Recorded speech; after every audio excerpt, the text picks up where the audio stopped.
आज की कहानी एक ऐसे रहस्यमय कातिल के बारे में है जो पिछले 30 सालों से शहर की गलियों में मासूम लड़कियों का शिकार कर रहा है। उसका मारने का तरीका बिल्कुल एक जैसा है। पहले वो लड़कियों के साथ गलत काम करता है और फिर उनका बड़ी ही बेरहमी से कत्ल कर देता है। लेकिन अब सवाल ये उठता है कि क्या 30 साल पुराना वो कातिल आज भी जिंदा है या फिर कोई नया ही कातिल उसके पैटर्न को फॉलो कर रहा है। अब क्या हमारी बहादुर क्राइम रिपोर्टर इस मौत के जाल को तोड़ पाएगी या फिर वो खुद भी उसका शिकार बन जाएगी? जानने के लिए बने रहिए हमारे साथ। तो बिना समय गवाए कहानी शुरू करते हैं। कहानी की शुरुआत होती है साल 1999 से। हैदराबाद के राजाचंद्रपुरम इलाके में रात के 12 बजे जब चारों तरफ सन्नाटा छाया हुआ था तो एक पुरानी सी गाड़ी गुजरती है जिसमें एक लोकल पॉलिटिशियन अपनी कार में 2 डांसर्स को ले जा रहा था। वो पहली लड़की जिसका नाम लीची था उसको उसके घर पर उतार देता है और दूसरी लड़की को अपने साथ अपने रेस्ट हाउस ले जाता है। कुछ देर बाद जब थकी हारी लीची अपने कमरे में पहुंचती है तो वो अपने कपड़े चेंज करने के लिए जैसे ही मुड़ती है उसको एहसास होता है कि कमरे में कोई मौजूद है।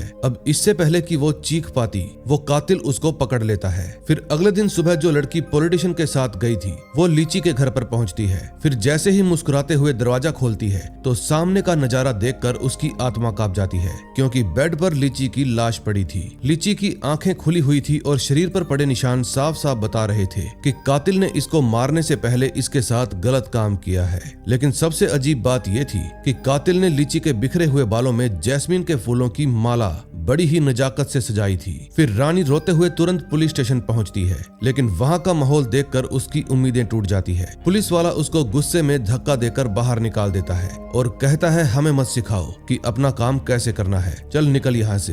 अब कहानी प्रेजेंट में आती है और हम संध्या नाम की लड़की से मिलते हैं जो कि एक मशहूर न्यूज चैनल में क्राइम रिपोर्टर है। संध्या के चेहरे पर हमेशा ही एक फिक्र रहती है क्योंकि इसके भी पास्ट में कुछ ऐसी दुर्घटना हुई थी जिसका ट्रॉमा उसको आज भी सोने नहीं देता। आज भी वो नींद में तड़प उठती है। फिर पसीने से तरबदर होकर वो खुद को कहती है नहीं ये सिर्फ एक सपना था, सब कुछ ठीक है। संध्या के साथ उसका कुलीग और उसका सबसे अच्छा दोस्त बॉबी भी काम करता है। इन दिनों संध्या एक फिक्शनल क्राइम शो पर फोकस कर रही थी लेकिन जब उसको पता चलता है कि चैनल के एडिटर ने बिना पूछे ही स्क्रिप्ट चेंज कर दी है तो वो सीधा उसके कैबिन में घुस जाती है। फिर वो गुस्से में अपनी फाइल टेबल पर पटकती है और कहती है ये क्या मजाक है, मैंने इस क्राइम पर हफ्ते भर मेहनत की है और आपने इसको पूरा ही बदल दिया। फिर एडिटर ठंडे दिमाग से जवाब देता है देखो संध्या, अगर यहाँ टिकना है तो वही दिखाना होगा जो लोग देखना चाहते हैं, बिजनेस ऐसे ही चलता है। फिर दिल टूटने के बाद संध्या कैफेटेरिया में बैठकर अपने बॉयफ्रेंड अमर का इंतजार करती है। अमर हमेशा की तरह उसको सपोर्ट करता है। फिर संध्या उसको बताती है कि अमर मैं ये नौकरी छोड़ रही हूँ क्योंकि मैं चाहती हूँ कि मैं अपना खुद का पॉडकास्ट शुरू करूँ जहाँ मैं सच्चे जुर्म की कहानियां लोगों तक पहुँचा सकूँ और अपने काम पर मैं किसी की गुलाम भी नहीं होंगी। फिर संध्या डिसाइड करती है कि मैं बॉबी को अपना असिस्टेंट बनाऊंगी। तभी बॉबी जब वहाँ से निकलने लगती है तो संध्या उसको टोकते हुए कहती है कि मेरे गोल्ड वाले इयररिंग्स कहाँ पर है जो तुमने लिए थे, मुझे कल उनकी जरूरत है। फिर बॉबी अपना सिर खुजाते हुए कहती है ओ शिट संध्या, मेरे दिमाग से ही निकल गई, मैं पक्का कल लेकर आऊंगी। अगले दिन संध्या को छोटे इयररिंग्स पहनकर ही काम चलाना पड़ता है क्योंकि उसको अपने मम्मी पापा और दादी के साथ अमर के घर पर जाना था। दोनों परिवार शादी की बात पक्की करने के लिए ही मिल रहे थे। आज अमर की माँ भी संध्या से मिलकर बहुत खुश होती है और कहती है मुझे जैसी बहू चाहिए थी मिल गई। फिर शादी की बातें खत्म करने के बाद जब संध्या अपनी फैमिली के साथ वहाँ से निकलने लगती है तो उसकी कार के आगे एक बुजुर्ग औरत आ जाती है जो कि बॉबी के घर में काम किया करती थी। उसके चेहरे पर खौफ साफ साफ नजर आ रहा था। फिर उसको देखकर संध्या अपनी विंडो नीचे करती है और पूछती है काकी क्या बात है, आप इतनी डरी हुई क्यों हैं? लेकिन वो औरत कुछ बोल नहीं पाती, बस बॉबी के घर की तरफ कांपते हुए हाथ से इशारा करती है। अब ये सब देखकर संध्या का दिल बैठ जाता है और वो बिना वक्त गवाए कार से नीचे उतरती है और सीधा बॉबी के घर की तरफ दौड़ने लगती है। फिर जैसे ही वो दरवाजा धकेलती है उसकी सांसें रुक जाती है क्योंकि ड्राइंग रूम के बीचों बीच बॉबी की लाश पड़ी थी और कपड़े भी फटे हुए थे। उससे थोड़ी ही दूर बॉबी के बॉयफ्रेंड की भी लाश पड़ी थी जिसको बड़ी ही बेरहमी से काट काट कर मारा गया था। और अजीब बात यह थी कि बॉबी के बिखरे हुए बालों में वही जैस्मिन के फूलों की माला रखी गई थी जो 1999 के कत्ल में भी रखी गई थी। तभी कुछ ही देर में पुलिस भी वहां पर पहुंच जाती है। लोकल इंस्पेक्टर राजीव जो बहुत ही सख्त मिजाज का है भीड़ को धक्का देते हुए अंदर दाखिल होता है और चिल्लाता है कि सब लोग पीछे हट जाओ और फोरेंसिक टीम को अपना काम करने दो, कोई भी किसी सबूत सबूत को नहीं छुएगा। फिर फोरेंसिक टीम के लोग सफेद ग्लव्स पहनकर जमीन से बाल और खून के सैंपल्स उठाते हैं। फिर राजीव अपनी टीम के साथ ऊपर के बेडरूम में जाता है, जहां का नजारा देखकर सब दंग रह जाते हैं। पूरा कमरा फूलों और कैंडल से सजा हुआ था। बेड साइड पर वाइन की बोतल भी रखी थी। ये माहौल देखकर साफ समझ में आ रहा था कि बॉबी अपने बॉयफ्रेंड के साथ एक रोमांटिक रात बिताने की तैयारी कर रही थी। फिर राजीव अपनी डायरी में नोट करते हुए कहता है, लगता है कातिल बाहर से नहीं आया बल्कि पहले से ही अंदर घुसकर बैठा था, क्योंकि दरवाजा तोड़ने का कोई भी निशान नहीं है। शायद इन दोनों को इस हालत में देखकर कातिल का खून खोल उठा होगा और उसने पहले बॉयफ्रेंड को ठिकाने लगाया और फिर बाद में बॉबी को अपनी दरिंदगी का शिकार बनाया। लेकिन तभी राजीव की नजर संध्या पर पड़ती है और फिर वो उसके पास जाकर रूखे स्वभाव से पूछता है कि तुम यहाँ क्या कर रही हो? क्या यहाँ तुम्हारे शो की शूटिंग चल रही है? फिर संध्या रोते हुए जवाब देती है, बॉबी मेरी असिस्टेंट ही नहीं बल्कि मेरी सबसे अच्छी दोस्त भी थी। मैं यहाँ पर किसी शो के लिए नहीं आई बल्कि अपनी बहन जैसी दोस्त को खोने के दर्द में आई हूँ। अब इस कहानी को हफ्ते बीत जाते हैं लेकिन पुलिस के हाथ कोई भी सुराग नहीं लगता। पूरे शहर में डर का माहौल है और मीडिया हर दिन नए सवाल उठा रही है। तभी डीआईजी गुस्से में राजीव को अपने कैबिन में बुलाता है और कहता है, राजीव मुझे एक्सक्यूज नहीं चाहिए, रिजल्ट चाहिए रिजल्ट। इस केस को जितनी जल्दी हो सके खत्म करो वरना तुम्हारी वर्दी खतरे में आ जाएगी। फिर राजीव अपनी पूरी टीम के साथ बॉबी के ऑफिस, उसके पड़ोसियों और रिश्तेदारों से पूछताछ शुरू करता है। शहर के हर नुक्कड़ के सीसीटीवी फुटेज खंगाले जाते हैं लेकिन पुलिस के हाथ कुछ भी नहीं लगता।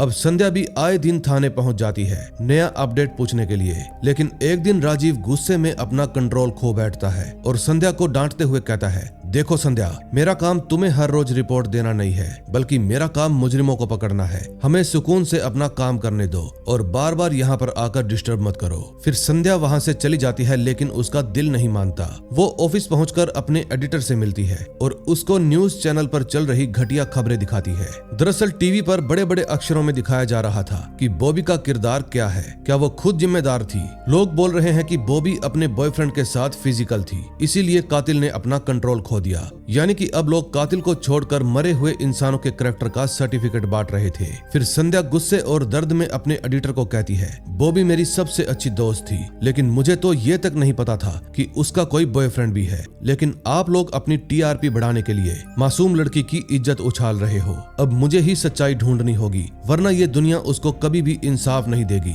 फिर एडिटर उसको समझाने की कोशिश करता है लेकिन संध्या का फैसला पक्का था। वो समझ जाती है कि एक रिपोर्टर की कुर्सी पर बैठकर वो कभी भी सच्चाई नहीं ढूंढ पाएगी, इसलिए वो अपना रेजिग्नेशन लेटर टेबल पर रखती है और कहती है, आज से मेरा इस चैनल से कोई लेना देना नहीं है। मैं अब खुद का पॉडकास्ट शुरू करूंगी जहां सिर्फ सच बोलूंगी। अब संध्या अपनी नौकरी छोड़कर मैदान में उतर जाती है। संध्या का दिमाग चैन से नहीं बैठ पा रहा था। फिर वो चुपके से बॉबी के घर में घुस जाती है और पीले रंग की पुलिस टेप को लांघ कर अंदर दाखिल होती है। कमरे में अभी भी मौत की खामोशी और सूखे हुए खून की बदबू आ रही थी। फिर संध्या बालकनी में खड़ी होकर चारों तरफ देखती है और खुद से ही बातें करने लगती है कि बॉबी और उसका बॉयफ्रेंड जरूर यहाँ बालकनी में खड़े होकर ड्रिंक्स कर रहे होंगे। शायद इसी वक्त कातिल ने पीछे से घर में एंट्री ली होगी। फिर पहले उसने बॉयफ्रेंड को बालकनी से नीचे फेंका और जब बॉबी उसको देखने के लिए नीचे भागी तो कातिल ने नीचे ही उसका शिकार कर दिया। लेकिन ये सिर्फ उसका एक अंदाजा था। संध्या की तेज नजरें इस घर का कोना कोना छान रही थी,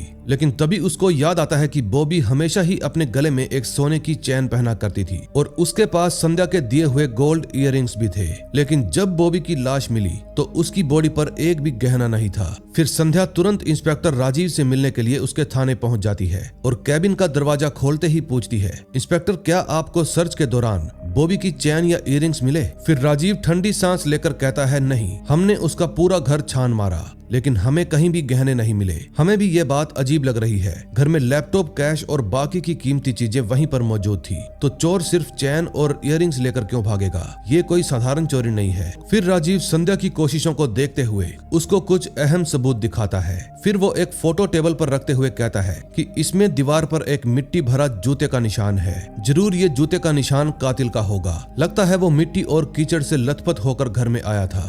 ये बात सुनते ही संध्या को याद आता है कि जब वो अमर के घर पर जा रही थी तो उसने पड़ोस के घर के एक सिक्योरिटी गार्ड को अपने कीचड़ से भरे जूते को साफ करते हुए देखा था। फिर संध्या तुरंत राजीव को बताती है और पुलिस उस गार्ड की तलाश में निकल पड़ती है। पता चलता है कि उसका नाम जगलू है। फिर जब पुलिस वाले उसके घर पर जाते हैं तो जगलू की पत्नी रोते हुए बताती है कि साहब कत्ल वाली रात से ही जगलू घर पर नहीं आया, वो कहाँ है, किस हाल में है, मुझे कुछ भी नहीं पता, प्लीज उसको ढूंढिए। लेकिन संध्या को पूरा यकीन हो जाता है कि जगलू ने ही बॉबी पर नजर रखी होगी और मौका मिलते ही इस घिनौनी वारदात को अंजाम दे दिया। अब पुलिस पूरे शहर में नाकाबंदी कर देती है और आखिरकार एक बार से शराब खरीदते वक्त जगलू को पकड़ लेती है। फिर राजीव संध्या को फोन करके बताता है, बधाई हो संध्या, हमने बॉबी के कातिल को पकड़ लिया है। सो ये केस बंद हुआ। अब मीडिया में संध्या की बहादुरी के चर्चे होने लगते हैं। उसका पॉडकास्ट टू क्राइम विद संध्या रातों रात वायरल हो जाता है क्योंकि लोग सच्चाई जानने के लिए बेताब थे। लेकिन एक शाम जब संध्या और अमर पार्क में टहल रहे थे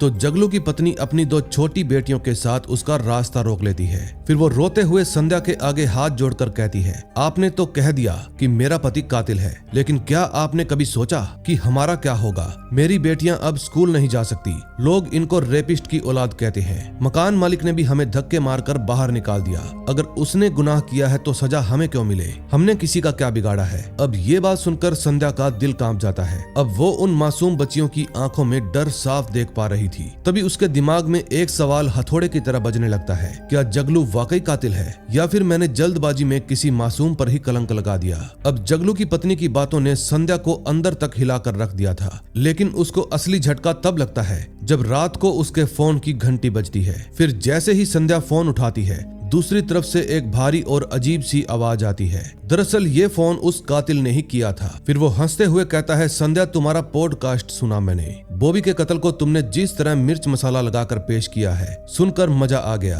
स्टोरी तो अच्छी बनाई तुमने, लेकिन काश ये सच होती। सच तो ये है कि तुमने उस बेचारे जुगलू को फालतू में ही फंसा दिया, वो मासूम है, असली कातिल तो मैं हूँ। अब ये बात सुनते ही संध्या की सांसें अटक जाती है। फिर वो कांपते हुए पूछती है, तुम कौन हो और ऐसा क्यों कर रहे हो? फिर कातिल चैलेंज देते हुए कहता है, अगर सच्चाई सामने लाने का इतना ही शौक है तो मैं तुम्हें एक और मौका देता हूँ। बहुत जल्द मैं एक और शिकार करने वाला हूँ, दम है तो मेरा नाम सामने लाकर दिखा, देखते हैं तू मुझे रोक पाती है या नहीं। और ऐसा कहकर वो फोन काट देता है। फिर अगले दिन सुबह होते ही संध्या इंस्पेक्टर राजीव के कैबिन में पहुंचती है। फिर वो राजीव को कॉल रिकॉर्डिंग सुनाती है और कहती है, इंस्पेक्टर हमने बहुत बड़ी गलती कर दी, जगलू कातिल नहीं है और जो कातिल है वो कोई आम मुजरिम नहीं है, वो हमसे कई कदम आगे है और अब वो एक कत्ल और करने वाला है। फिर राजीव तुरंत साइबर सेल को फोन नंबर ट्रेस करने का ऑर्डर देता है। रिपोर्ट आने पर पता चलता है कि ये कॉल फुटपाथ पर बैठने वाली एक अंधी बुजुर्ग औरत के फोन से किया गया था। फिर राजीव जब उस औरत से पूछताछ करने के लिए जाता है तो वो रोती हुई कहती है, साहब कोई आया था,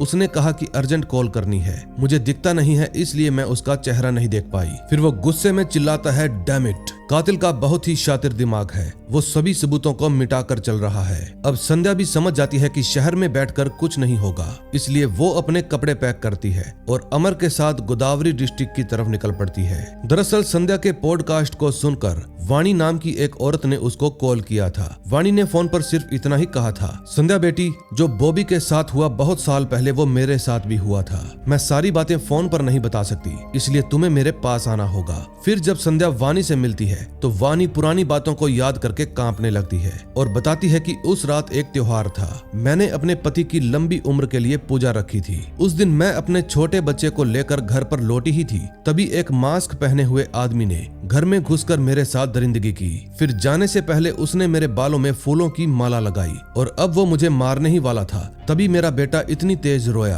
कि उसकी आवाज सुनकर वो कातिल घबरा गया। कातिल को लगा कि इसकी आवाज सुनकर जरूर यहाँ कोई आ जाएगा, इसलिए वो भाग गया। अब अपने साथ बीती घटना को बताते बताते वाणी की आंखों में आंसू आ जाते हैं। फिर वो बताती है कि मेरे पति ने मुझ पर भरोसा करने के बजाय मुझे घर से ही निकाल दिया। जिस पति को मेरी ढाल बनना चाहिए था वो ही मेरा दुश्मन बन बैठा।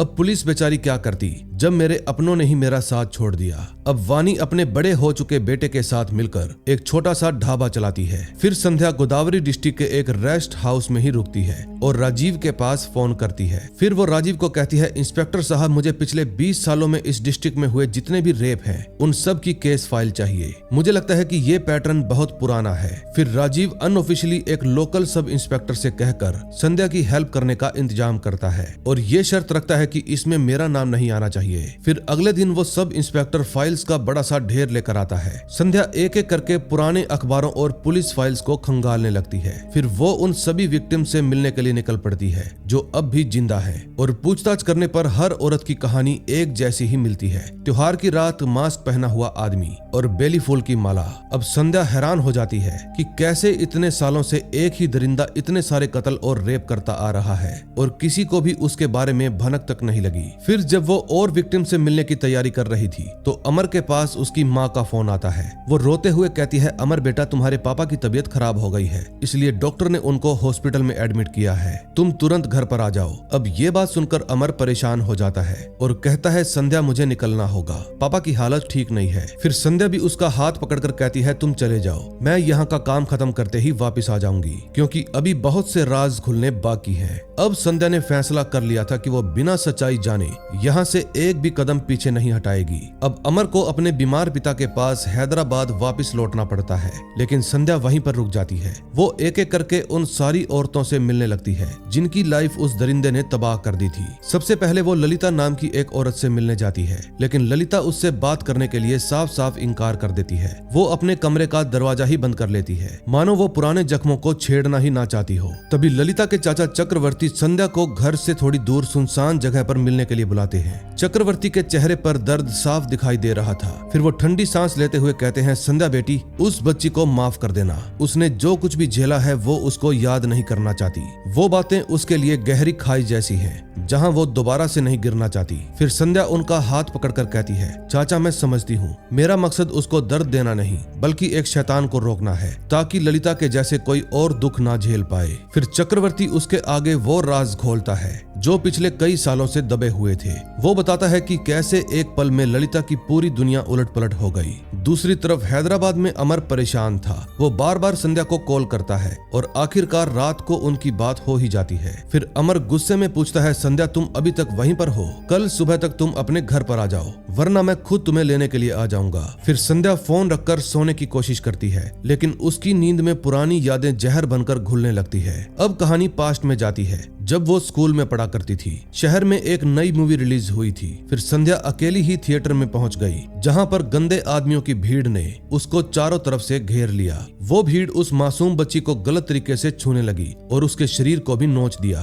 उस समय संध्या बेबस थी। फिर उसके पापा ने उसको उस भीड़ से बचाया और वापस घर ले आए। उसके पापा ने हमेशा ही उसका साथ दिया, लेकिन उसकी माँ हमेशा उस पर चिल्लाती थी कि तुम्हें मर्दों के बीच जाने की क्या जरूरत थी, हमेशा याद रखो तुम एक लड़की हो। लेकिन संध्या बचपन से ही झुकने वालों में से नहीं थी। वो इस बात की शिकायत पुलिस में करना चाहती थी। लोग संध्या को शुरू से ही जिद्दी कहते थे, लेकिन संध्या जिद्दी नहीं बल्कि अन्याय के खिलाफ एक आग थी जो आज भी उसके अंदर जल रही है। तभी अचानक से एक जोरदार आवाज से संध्या की नींद टूट जाती है। दरअसल किसी ने गेस्ट हाउस की खिड़की का कांच तोड़ दिया था क्योंकि बाहर से किसी ने पत्थर मारा था। अब संध्या डरी हुई हालत में खिड़की से बाहर झांकती है, जहां उसको दूर पेड़ के नीचे वही मास्क पहना हुआ आदमी खड़ा दिखाई देता है। वो एक जगह पर खड़ा होकर बस संध्या को ही घूरे जा रहा था। संध्या भी समझ जाती है कि किलर उसके पीछे पीछे यहाँ तक भी पहुँच गया है और पल पल उसको फॉलो कर रहा है। फिर वो बिना वक्त गवाए हैदराबाद वापस आ जाती है और अपना अगला पॉडकास्ट शुरू करती है। इस बार उसकी आवाज में एक अलग ही गरज थी। वो कहती है, दोस्तों मैं बॉबी के कातिल को ढूंढने निकली थी,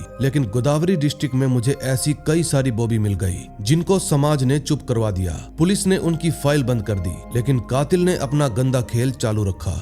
फिर संध्या अपने पॉडकास्ट में ललिता की दर्दनाक कहानी सुनाती है कि दिवाली की रात थी, चारों तरफ दिए जल रहे थे। उस रात ललिता का पति राजेश घर से बाहर था और ललिता अपने घर को सजा रही थी। तभी जब राजेश घर पर वापस आया तो उसको ललिता कहीं भी नहीं मिली। दरअसल वो मास्क वाला कातिल कमरे के अंधेरे में ललिता का मुंह दबाए खड़ा था। फिर जैसे ही राजेश कमरे के अंदर घुसा, कातिल ने पीछे से उसके सिर पर एक भारी चीज से वार किया, जिसके कारण राजेश वहीं पर बेहोश होकर गिर पड़ा। वहीं पास पास ही खेत में कुछ गायें भैंसें भी बंधी हुई थी। गांव में अक्सर ही गाय भैंसों के गले में एक घंटी टाइप कोई चीज बंधी होती है। फिर कातिल ने उस अंधेरी रात में जो दरिंदगी की, उसको सुनकर सुनने वालों की आत्मा कांप गई, क्योंकि उसने राजेश के सामने ही ललिता को अपना शिकार बनाया और उसके साथ काफी देर तक दरिंदगी की। फिर जैसे ही उसका काम खत्म हुआ, वो फूलों की माला छोड़कर वहां से चला गया। ललिता की कहानी सुनते वक्त संध्या की भी आत्मा कांप गई थी, क्योंकि चक्रवर्ती ने बताया कि उस रात कातिल ने राजेश को सिर्फ मारा ही नहीं था,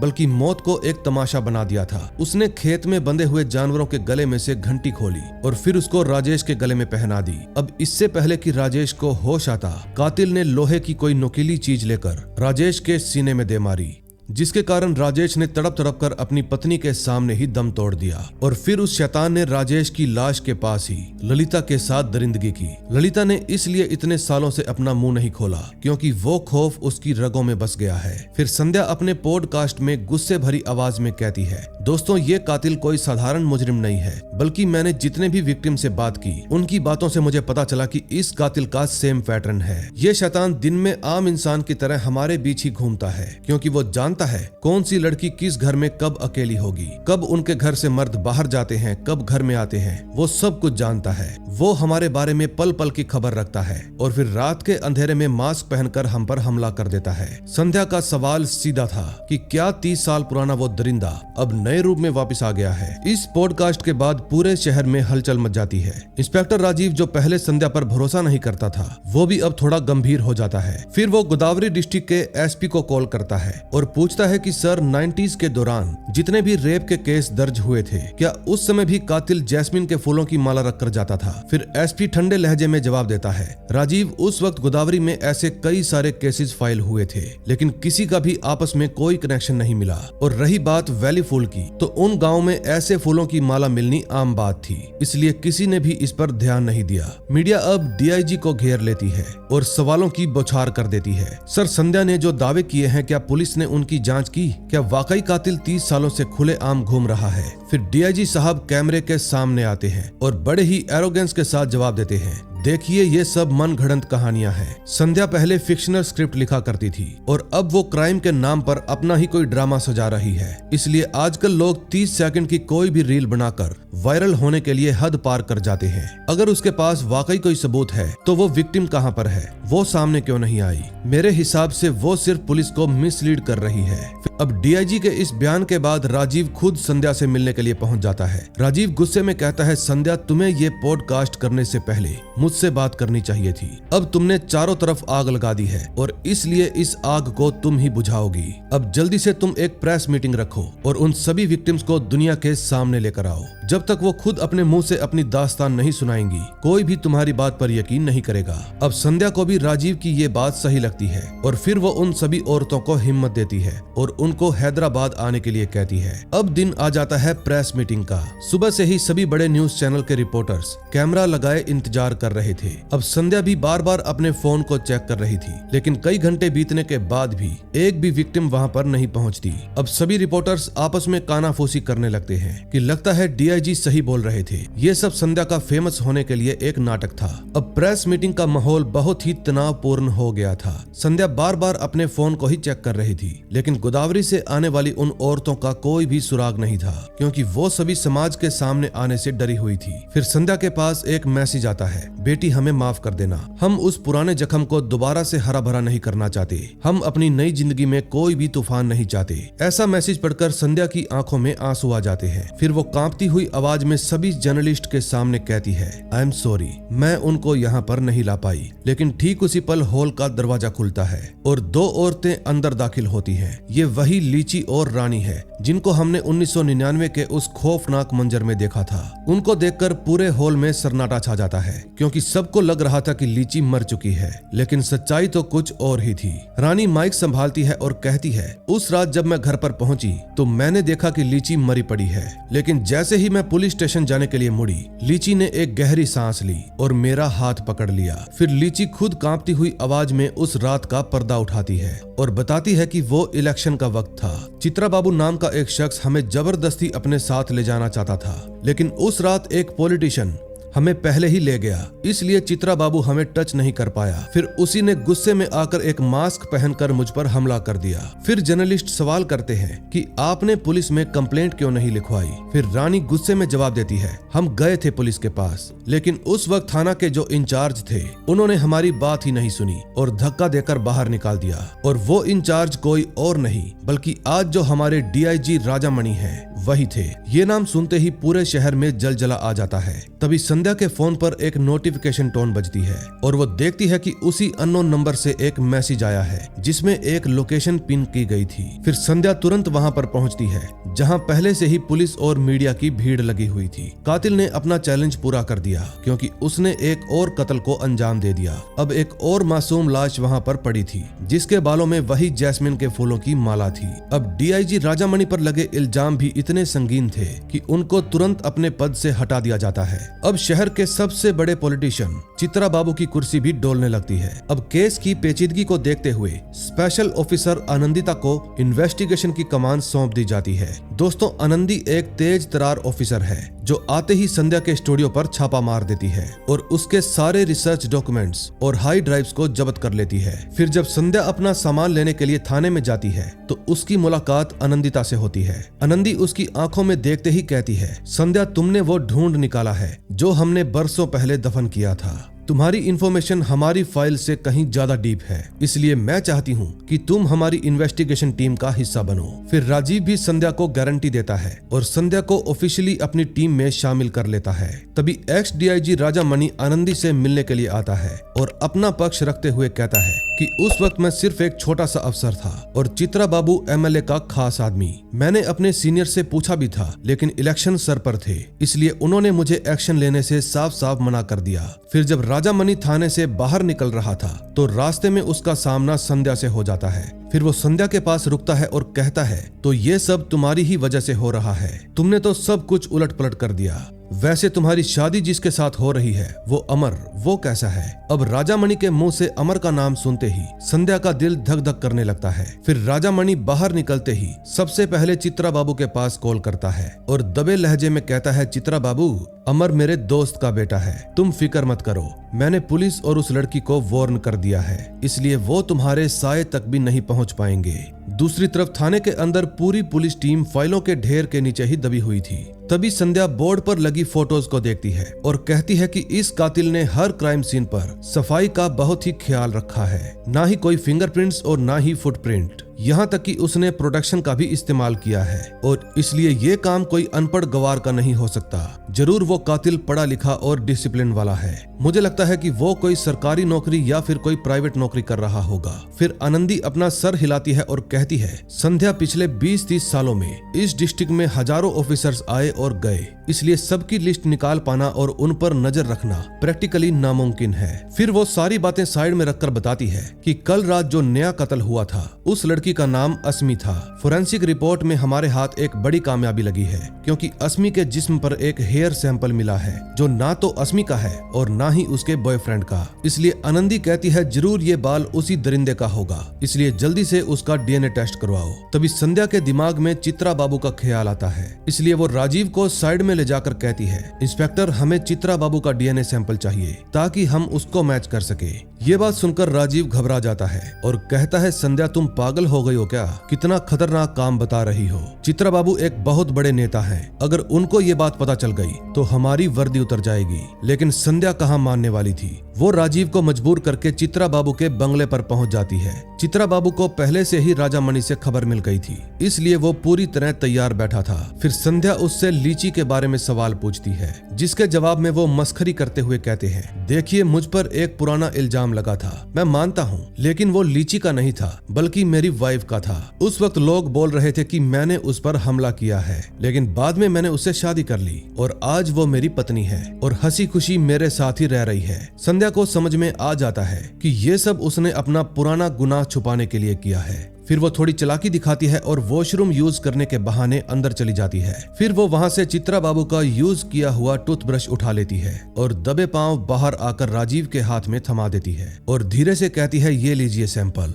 अब करवाइए इसका डीएनए टेस्ट। इस इन्वेस्टिगेशन के चक्कर में संध्या का दिन रात थाने में ही बीत रहा था। वो भी राजीव के साथ। और अमर को ये बात बिल्कुल भी पसंद नहीं आ रही थी। वो संध्या को बार बार कॉल करता है, लेकिन संध्या काम में इतनी बिजी थी कि वो ठीक ढंग से बात भी नहीं कर पाती। फिर एक दिन अमर गुस्से में संध्या को ताना मारते हुए कहता है, तुम्हें राजीव के साथ वक्त बिताना कुछ ज्यादा ही अच्छा लगता है। शायद तुम भूल गई हो कि हमारी शादी होने वाली है। अब संध्या को अमर का ये बुरा बर्ताव और शक बिल्कुल भी पसंद नहीं आता, इसलिए वो गुस्से में वहाँ से निकलती है और ऑटो लेकर अपने घर पर चली जाती है। तभी अगले दिन आनंदी एक प्रेस कॉन्फ्रेंस बुलाती है और एक जर्नलिस्ट उससे सवाल पूछता है, मैम क्या ये सच है कि आप चित्रा बाबू को टारगेट कर रही हैं? फिर आनंदी हैरान रह जाती है क्योंकि उसने तो ऐसा कोई भी ऑर्डर नहीं दिया था। अब वो समझ जाती है कि जरूर ये राजीव और संध्या की कारस्तानी होगी, इसलिए वो किसी तरह मीडिया को संभाल लेती है। फिर वो थाने में आते ही राजीव पर बरस पड़ती है कि तुम्हारी हिम्मत कैसे हुई मेरी इजाजत के बिना चित्रा बाबू के पास जाने की?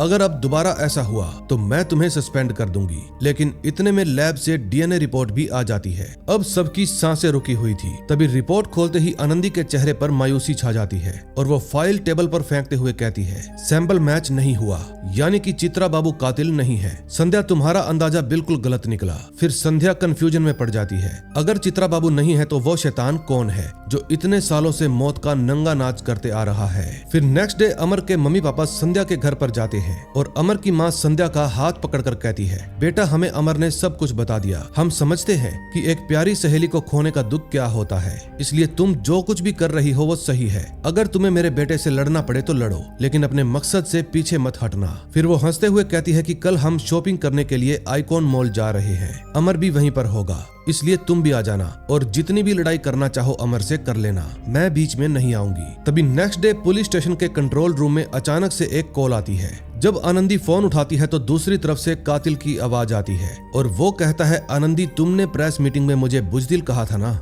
याद रखना मैं छुप कर नहीं रहता, मैं तुम सबके बीच में ही बसा हूँ। तुम्हारे थाने के ठीक बाहर खड़ी रेड कलर की बस में एक लाल बॉक्स रखा है, जाकर उसको उठा ले। फिर पुलिस तुरंत भागते हुए बॉक्स को कब्जे में ले लेती है। फिर किलर बताता है कि उस बॉक्स में 2020 में किए हुए कत्ल की निशानी है। मुझे अपने खिलाफ एक भी शब्द सुनना पसंद नहीं है। अस्मी ने मेरे बारे में सोशल मीडिया पर घटिया बातें लिखी थी, इसलिए मैंने उसको ठिकाने लगा दिया। अस्मी को मारने से पहले मैंने संध्या को अलर्ट किया था, लेकिन तुम लोगों ने उसकी बात मानी ही नहीं। और अगर तुम में दम है तो मेरे अगले कत्ल से पहले मुझे रोक कर दिखाओ। फिर आनंदी तुरंत अस्मी का सोशल मीडिया प्रोफाइल चेक करती है। अस्मी ने वाकई किलर के बारे में काफी भला बुरा बोला हुआ था। अब आनंदी के माथे पर पसीना आने लगता है और उसको संध्या की टेंशन होने लगती है, क्योंकि सिर्फ एक कमेंट के चक्कर में उसने अस्मी का ये हाल कर दिया। तो सोचो, संध्या ने तो उस पर पूरा पॉडकास्ट बना दिया था। मतलब अब किलर का अगला टारगेट संध्या है। तभी राजीव तुरंत संध्या को फोन करता है। उस समय संध्या मॉल में अमर और उसकी फैमिली के साथ थी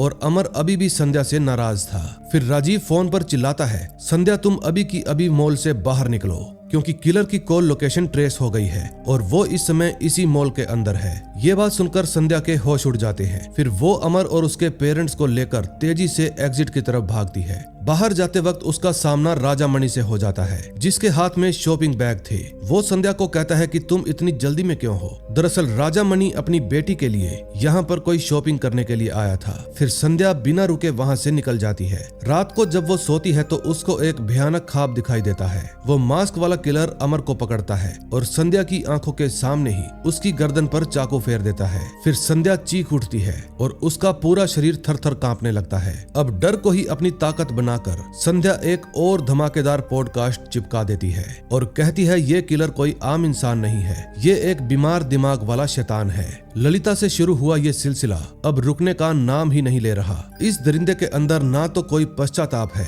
और ना ही किसी का खौफ। फिर पॉडकास्ट खत्म करने के बाद संध्या जैसे ही स्टूडियो से नीचे आती है तो एक जलता हुआ कपड़ा बाहर से उसकी कार पर गिरता है। फिर देखते ही देखते उसकी कार लपटों में गिर जाती है। संध्या घबराकर बाहर देखती है तो दूर सड़क पर उसको वही मास्क वाला आदमी खड़ा दिखाई देता है। लेकिन इस बार संध्या डरती नहीं, बल्कि अपने अंदर की सारी हिम्मत बटोरकर उस किलर का पीछा करने लगती है। फिर पीछा करते करते वो शहर के एक पुराने और खस्ता हाल घर में दाखिल हो जाती है। वहाँ चारों तरफ मिट्टी और पुराने फर्नीचर का ढेर लगा था। तभी अचानक पीछे से वो किलर संध्या पर हमला कर देता है। फिर उन दोनों के बीच काफी झड़प होती है। तभी संध्या अपनी जान बचाने के लिए वहाँ पर पड़ी एक भारी सी ईंट उठाती है और पूरी ताकत से किलर के सिर पर दे मारती है। जिसके कारण वो किलर बेहोश होकर नीचे गिर जाता है। फिर संध्या कांपती हुई उसकी तरफ बढ़ती है और जैसे ही उसका मास्क हटाती है तो उसके होश उड़ जाते हैं, क्योंकि वो कोई अनजान दरिंदा नहीं बल्कि वाणी का बेटा बोस था। वही बोस जो अपनी माँ के साथ मिलकर एक छोटा सा ढाबा चलाता है। तभी संध्या को तुरंत याद आता है जब वो गोदावरी गई थी तो बोस वहाँ अपनी माँ के साथ ढाबा चला रहा था। फिर पुलिस तुरंत बोस को अरेस्ट करके थाने ले जाती है और उससे पूछताछ करने लगती है। फिर संध्या गुस्से में उससे पूछती है, तुमने मुझ पर हमला क्यों किया? तुम तो खुद एक विक्टिम के बेटे हो ना, फिर तुम ये सब कैसे कर सकते हो? बोस की आंखों में गुस्सा और आंसू दोनों थे। फिर वो दीवार पर मुक्का मारते हुए कहता है, हाँ मैं एक विक्टिम का बेटा हूँ। मेरी माँ ने उस एक रात के सदमे से निकलने में 20 साल लगा दिए थे। हमने मुश्किल से एक नई जिंदगी शुरू की, लेकिन तुमने अपने पॉडकास्ट के चक्कर में उनके पुराने जख्मों को फिर से हरा कर दिया और उनको दोबारा से मौत के मुंह में धकेल दिया। लोग आज भी मुझे नाजायज औलाद कहते हैं। तुम्हारी जिद ने हमारी शांति भंग कर दी, इसलिए मैं तुमसे नफरत करने लगा हूँ। अब बोस की बातें सुनकर संध्या अंदर से टूट जाती है और उसको एहसास होता है कि शायद वो अपनी जिद और बॉबी के कातिल को पकड़ने के चक्कर में इन मासूमों की जिंदगी को दोबारा से तबाह कर बैठी, जो कि मुश्किल से अपने ट्रॉमा से बाहर आए थे। फिर संध्या दिल पर पत्थर रखकर अपना पॉडकास्ट बंद कर देती है। लोग हैरान थे कि इतना बड़ा राज खुलने से पहले ही संध्या पीछे क्यों हट गई। क्या उन विक्टिम्स को कभी इंसाफ नहीं मिलेगा? दूसरी तरफ इंस्पेक्टर राजीव और आनंदी ने अब तक हार नहीं मानी थी। उन्होंने संध्या की पुरानी ऑफिसर थ्योरी पर काम करना शुरू कर दिया था। अब उन्होंने गोदावरी डिस्ट्रिक्ट के पिछले 30 सालों के टाइम फ्रेम में जितने भी ऑफिसर्स ने काम किया उन सब की प्रोफाइल निकालनी शुरू कर दी थी। अब कुछ दिनों बाद संध्या और अमर की एंगेजमेंट हो जाती है। फिर अमर अपनी खुशी मनाने के लिए दोस्तों के साथ बार में पार्टी करने के लिए जाता है। इस दौरान राजीव संध्या के पास उन ऑफिसर्स की लिस्ट भेजता है और कहता है, मुझे पता है कि तुमने ये काम छोड़ दिया, लेकिन फिर भी एक बार इस लिस्ट को देखो। फिर संध्या फोन पर रोते हुए कहती है, प्लीज इंस्पेक्टर साहब, मुझे दोबारा से उस अंधेरे में नहीं जाना। मुझे मेरी नॉर्मल लाइफ जी लेने दो। लेकिन किस्मत को कुछ और ही मंजूर था। जब संध्या राजीव से बात कर ही रही थी तो उसके पास अमर के पापा का कॉल आता है, जो कि बहुत ज्यादा घबराए हुए थे और वो बताते हैं कि अमर की मां नहीं रही। फिर संध्या और अमर तुरंत घर भागते हैं। घर पहुंचते ही वो देखते हैं कि सीढ़ियों के पास अमर की मां खून से लथपथ पड़ी है। फिर अमर के पापा रोते हुए बताते हैं वो ऊपर से गिर गई, शायद पैर फिसल गया होगा। फिर अगले दिन पूरा का पूरा परिवार उनके मातम में डूब जाता है। राजामणि भी वहां पर पहुंच जाता है और अमर को दिलासा देते हुए कहता है, बेटा मैंने राजीव से बात कर ली है, पोस्टमार्टम की कोई जरूरत नहीं है, इसलिए तुम लोग अंतिम संस्कार की तैयारियां करो। लेकिन संध्या की रिपोर्टर वाली नजर कुछ और ही देख रही थी। वो अकेले में लाश के पास जाती है और देखती है कि आंटी के सिर के पीछे चोट का निशान गिरावट जैसा नहीं है, बल्कि किसी भारी चीज से उनके सिर पर हमला हुआ है। फिर वो अमर के पास जाती है और धीरे से कहती है, अमर मुझे ये मौत नॉर्मल नहीं लग रही। मैंने आंटी के सिर के पीछे वो निशान देखा है जो कि बहुत गहरा है, इसलिए हमें उनका पोस्टमार्टम करवाना होगा। शायद उनको किलर नहीं मारा होगा। लेकिन ये बात सुनकर अमर गुस्से से पागल हो जाता है और चिल्लाकर कहता है, बस करो संध्या, तुम्हारा दिमाग खराब हो गया है। मेरी माँ मर गई है और तुम अब भी अपना केस सॉल्व करने के चक्कर में उनका इस्तेमाल करना चाहती हो। क्या तुम्हारे लिए रिश्तों से ज्यादा वो किलर अहम है?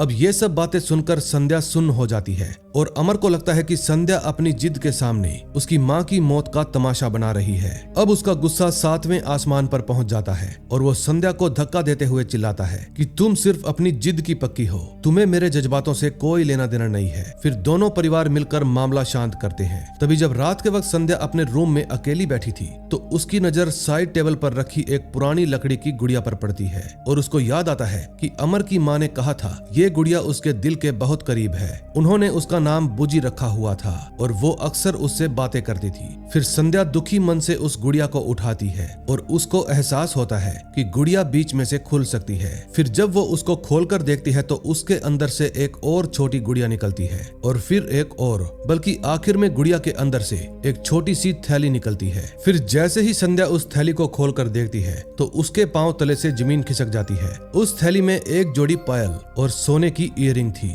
ये वही ईयरिंग थे जो संध्या ने बॉबी को दिए थे और बॉबी की मौत के बाद ये सामान मिसिंग हो गया था। ये सब देखकर संध्या का दिमाग सुन्न हो जाता है कि बॉबी की ईयरिंग अमर की माँ के पास कैसे आई। दूसरी तरफ टीची शहर से एक सब इंस्पेक्टर का कॉल राजीव के पास आता है और वो बताता है, सर 2020 में हमारे यहाँ भी बिल्कुल इसी पैटर्न में एक केस आया था। मैंने उसकी डीएनए रिपोर्ट और डिटेल्स आपके पास मेल कर दी है, एक बार चेक कर लीजिए। फिर राजीव तुरंत सिस्टम में शॉर्ट लिस्टिंग शुरू कर देता है कि कौन सा ऑफिसर संध्या एम्प्लॉय उस वक्त टीची में था और अब यहाँ हैदराबाद में है। तभी डीएनए भी मैच हो जाता है कि अस्मी के जिस्म से मिला वो बाल और पुराना रिकॉर्ड बिल्कुल एक ही शख्स का है। फिर संध्या भी थाने में पहुंचकर राजीव के साथ फाइल्स को चेक करने लगती है और जैसे ही स्क्रीन पर उस कातिल की फोटो आती है दोनों की सांसें थम जाती है, क्योंकि असल में वो कातिल कोई और नहीं बल्कि अमर का बाप था, जो कि कई साल पहले आर्टिस्टिक हेरिटेज डिपार्टमेंट में काम किया करता था और सरकारी काम के बहाने अलग अलग डिस्ट्रिक्ट में जाकर अपने घिनौने कामों को अंजाम देता था। अमर की माँ को शायद ये सच्चाई पता चल गई थी, इसीलिए उन्होंने उनको सीढ़ियों से धक्का दे दिया और उनकी जान ले ली। फिर संध्या बिना वक्त गवाए अमर के घर पर पहुंच जाती है और दिखावा करती है कि वो अमर के पापा के लिए खाना लाई है। इस समय अमर के पापा के चेहरे पर शैतानी हंसी थी। फिर संध्या वॉशरूम जाने का बहाना करती है, लेकिन उसी वक्त उसके फोन पर राजीव का फोन आ जाता है। तभी अमर के पापा की नजर जब फोन पर पड़ती है तो वो समझ जाते हैं कि उनका भेद खुल गया है। फिर जब संध्या बाहर आती है तो अमर का पिता राव कहता है कि मुझे भूख नहीं है, मेरा सिर फटा जा रहा है, मेरे लिए एक कॉफी बना कर लाओ। फिर संध्या किचन में जाती है और राव उसके पीछे पीछे वहां पर भी पहुंच जाता है। फिर वो धीरे से कहता है मैंने ही किया है। संध्या ललिता से लेकर बॉबी और अस्मी तक सबको मैंने ही मारा है। मेरी पत्नी ने मेरा राज जान लिया था, इसलिए मैंने उसको भी मार दिया और अब तुम्हारी बारी है। फिर राव अचानक संध्या पर हमला कर देता है और उसको किचन के स्लैब पर दे मारता है। संध्या अपनी जान बचाने के लिए हाथ पैर मारती है, लेकिन राव की पकड़ बहुत ही मजबूत थी। तभी संध्या के हाथ में एक कांटा आ जाता है और वो बिना सोचे समझे उस कांटे को पूरी ताकत से राव के हाथ और कंधे पर बार बार मारने लगती है, जिसके कारण राव थोड़ा पीछे हट जाता है। तभी राजीव पुलिस टीम के साथ दरवाजा तोड़कर अंदर आ जाता है।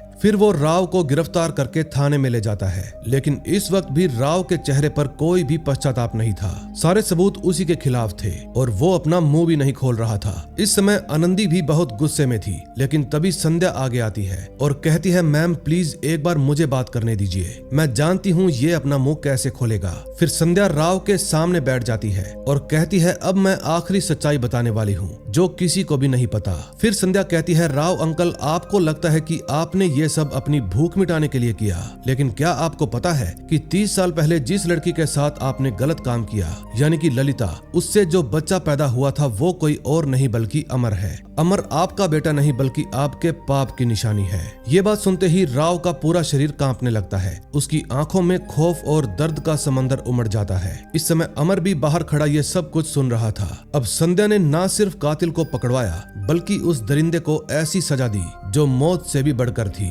लेकिन राव तो अभी भी ऐसे बैठा हुआ था जैसे उसको किसी का भी डर ना हो। तभी संध्या एक पुरानी सी धुंधली फोटो टेबल पर रखती है, जिस फोटो में एक बेहद खूबसूरत औरत दिखाई दे रही थी। संध्या कहती है अंकल, सब लोग समझते हैं कि ललिता आपकी पहली शिकार थी, लेकिन सच्चाई तो ये है कि ये कहानी उनसे भी कई साल पहले शुरू हुई थी। फिर राव उस फोटो को देखकर स्माइल करने लगता है। फिर वो नफरत भरे मन से बताता है कि जब मेरे माँ बाप गुजर गए तो मेरे मामा ने ही मुझे सहारा दिया और मेरी मामी ने मुझे अपने बेटे की तरह पाला, लेकिन उस खूबसूरत चेहरे के पीछे एक भेड़िया छुपा था। राव कहता है कि मेरी मामी बहुत सुंदर थी और बहुत अच्छा डांस भी करती थी, लेकिन मामा की गैर मौजूदगी में वो मुझे गलत तरीके से छुआ करती थी। मैंने खुद को बचाने की बहुत कोशिश की, लेकिन एक दिन जब मामा घर पर नहीं थे तो उन्होंने मेरे साथ जबरदस्ती की, लेकिन ठीक उसी वक्त मामा भी वहाँ पर आ गए और मामी ने सारा इल्जाम मुझ पर मढ़ दिया। फिर मामा ने बिना सोचे समझे मुझे बेरहमी से पीटा। उस दिन मेरे अंदर का बच्चा मर गया और एक दरिंदा पैदा हो गया। फिर उस दरिंदे ने पहले अपने मामा को ही खत्म किया और फिर अपनी मामी को वही तोहफा दिया जिसके लिए वो हमेशा तड़पा करती थी। अब ये सब बताते बताते राव की आवाज भारी हो जाती है। राव बताता है कि वो खुद तो मर गई लेकिन मुझे शैतान बना दिया। उसकी मौत के बाद भी मेरा गुस्सा नहीं थमा। अब जब भी मैं किसी ऐसी औरत को देखता हूँ जिसके पाँव में घुंघरू हो तो वो मुझे मेरी मामी जैसी दिखाई देती है और उसको देखकर मेरा खून खोलने लगता है। वो घुंघरू मुझे उस रात की याद दिला देते हैं, इसलिए मैं उनको मारकर अपना बदला शांत करता हूँ। फिर संध्या पूछती है अंकल, आपने तो ये सब बरसों पहले ही बंद कर दिया था, फिर ये सब दोबारा क्यों? फिर राव बताता है कि मुझे पता चला कि मैं डिमेंशिया की तीसरी स्टेज पर हूँ, यानी कि भूलने की बीमारी, लेकिन जिस नफरत ने मुझे आज तक जिंदा रखा मैं उसको भूलना नहीं चाहता था और इसीलिए अपनी पुरानी यादों को ताजा रखने के लिए मैंने दोबारा से अपना शिकार शुरू कर दिया। जब मैंने बॉबी को देखा तो वो भी तुम्हारी शादी के लिए डांस की प्रैक्टिस कर रही थी। उस समय उसके पाँव में घुंघरू थे और वहीं से मेरा दिमाग घूम गया।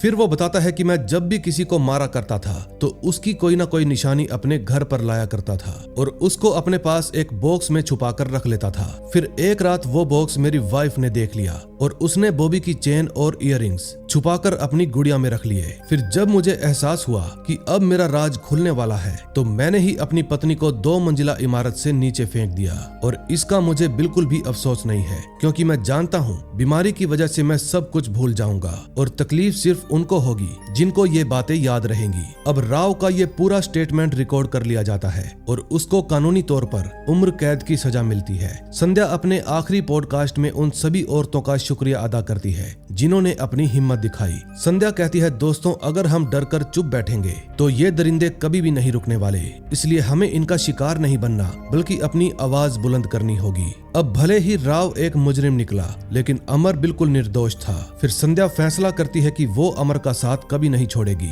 इसलिए वो दोनों ही एक दूसरे का सहारा बनकर इस दुख से बाहर आने की कोशिश करते हैं और इसी के साथ इस मूवी का एंड हो जाता है। दोस्तों अगर आपको ये मूवी अच्छी लगी हो तो प्लीज वीडियो को लाइक करके चैनल को सब्सक्राइब कर दें। मैं मिलूंगा आपसे ऐसी ही और मजेदार मूवी के साथ। Till then bye bye.